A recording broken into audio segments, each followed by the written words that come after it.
This is a humongous day for blind people. It is absolutely fantastic. We are actually putting something out, and I believe it's all of us, not just me. I've just been the mechanical person getting doing it. We are putting something out to show Canadians that the situation is not right and we need to change it, and it's coming from us, not from somebody else talking on our behalf. Had enough of that. Yeah, right on. Before I go any further, I just want to read this thing.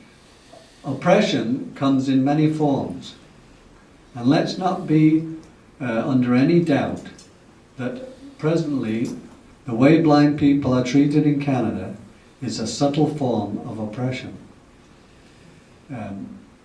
To label a group in society is wrong, but the use of the charity label is truly a form of oppression. And I've thought about that for a long time, and we forget sometimes that it is a form of oppression. And it was not deliberate, of course, but over the years it has affected people a lot. And there's some very sad situations that I've featured in my book. There's rather tragic situations, and I believe it's because of the charity label that comes about. It took me a long time to think of the title, you know. I mean, I wrote okay, but thinking, what can we call this book? And I think it's a very apt term, the politics of blindness, because that's what we're really talking about. You know, I thought about blind politics, but I thought we'd had enough of that on Parliament Hill.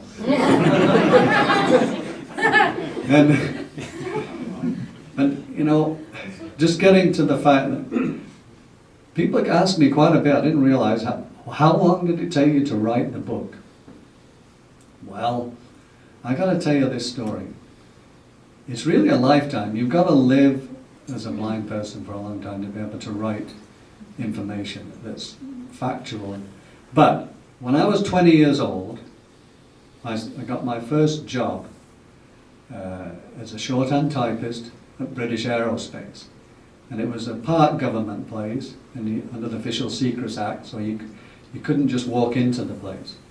So after a week of working with Wing Commander Kennedy, I worked with this guy, and one day, after a week, he said, "Hey, there's, excuse me, McCreath, there's a man," he always called you always by your last name in those days.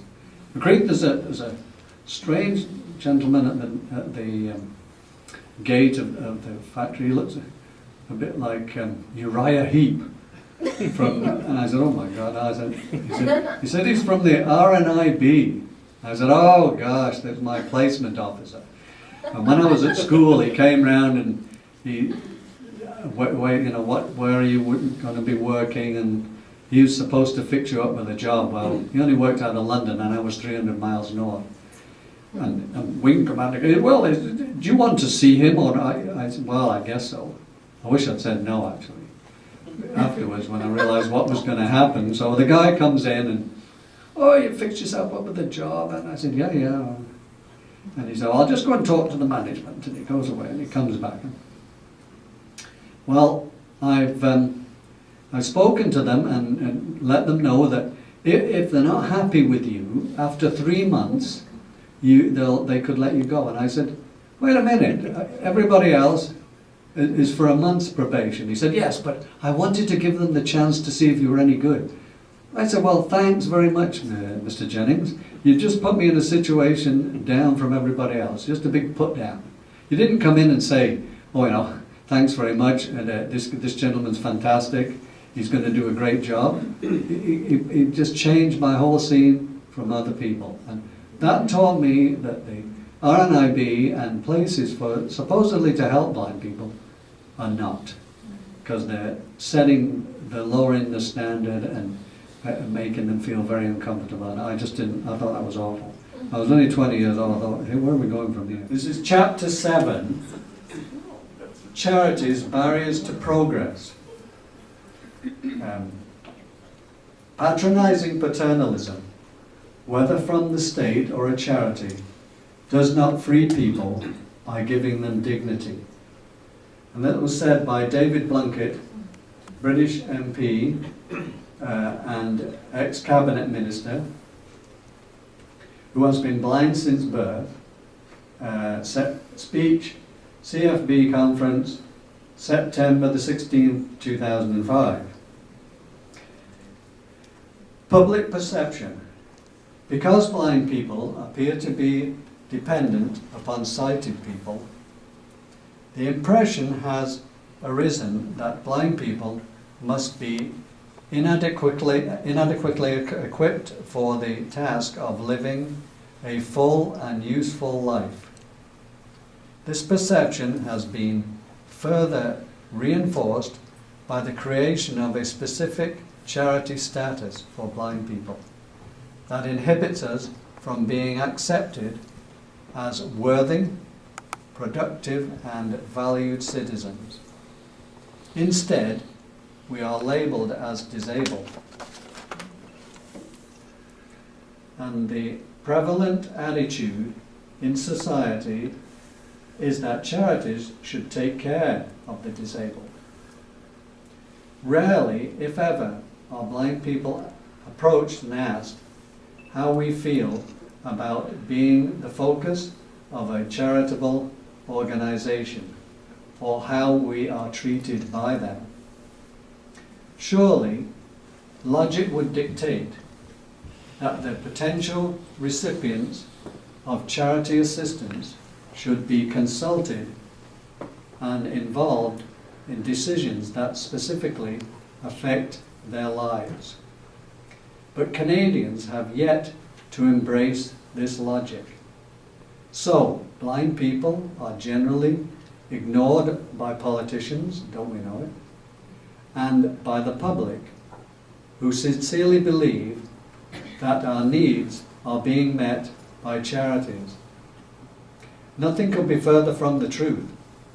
In fact, the majority of blind people are actually thwarted by the very charities that are supposed to be helping us. And I think it's important not to just say what's wrong, but we must offer a solution to the problem and guide a lot of the politicians and people where we need to go. So what I've got here is recommendations for kick-starting change. And I think that kick-starting is important. We've got to kind of get things moving. We can't just kind of take 50 years to make decisions. It is time for the CNIB and other relevant institutions to relinquish control over the lives of blind citizens. That's a huge statement. The Canadian government could facilitate that by abolishing blind charities and replacing them with comprehensive services for blind people. The Canadian government could introduce a federal living allowance based solely on the qualification of blindness. This allowance would replace the current system, which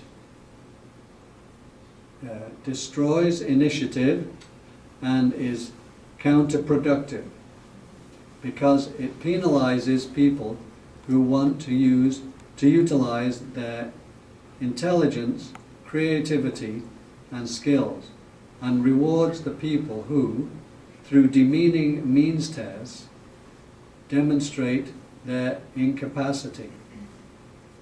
The Canadian government could promote a nationwide public relations campaign to create a new image of blind people who can do, replacing the image of blind people who can't do. This media blitz, which would employ blind Canadians in every aspect of the campaign, would be highlighted by images of blind people working, traveling, and generally doing all manner of activities that able-bodied citizens can.